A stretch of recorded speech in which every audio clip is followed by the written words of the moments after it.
Sans langue de bois, Jessica Chastain vient sur Twitter de prendre part à l'immense débat qui a lieu aux États-Unis sur le harcèlement sexuel. Suite aux révélations du New York Times sur les comportements d'Harvey Weinstein, ancien patron de Miramax et fondateur de The Weinstein Company, avec des dizaines de femmes, actrices, assistantes, mannequins, Jessica Chastain a rappelé que les histoires autour de Weinstein étaient bien connues, et depuis longtemps, le point G a été mis en garde dès le début. Ces histoires étaient partout. Le nez revient à générer un environnement dans lequel cela se reproduira. Fermez les guillemets, écrit-elle sur Twitter. Celui qui est à l'origine des carrières de Soderbergh, Tarantino, mais aussi Matt Damon, est accusé d'avoir harcelé et abusé sexuellement des collaboratrices.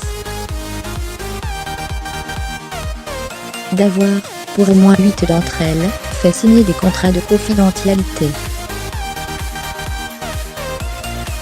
D'avoir usé de son pouvoir entraver la carrière de celles, comme Rose McGowan, qui dénonçait ses agissements.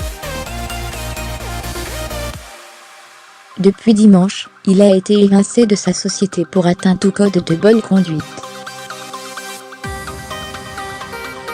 Un événement qui a permis aux langues de se délier. Et ce n'est que le début. En France, Emma de Cône, Judith Godrèche et désormais Léa Seydoux ont affirmé avoir été victimes d'Harvey Weinstein.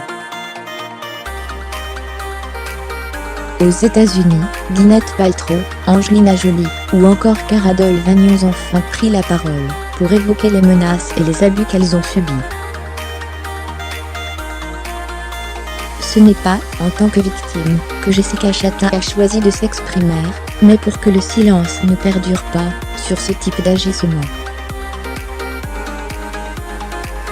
Prise à partie par certains tweetos sur le fait qu'un de ses films The Disappearance of Eleanor Rigby avait été produit par Weinstein, Chastain s'est justifié que le film avait été acheté une fois tourné, qu'il s'agissait d'une décision du réalisateur.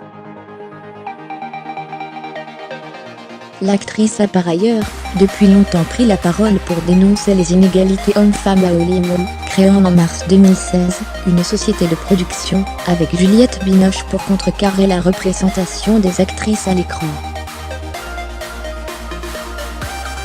Elle a par ailleurs toujours refusé de travailler avec Woody Allen, accusé de sévices sexuels sur sa fille, et n'a jamais soutenu Roman Polanski, lui aussi pris dans des affaires depuis les années 70.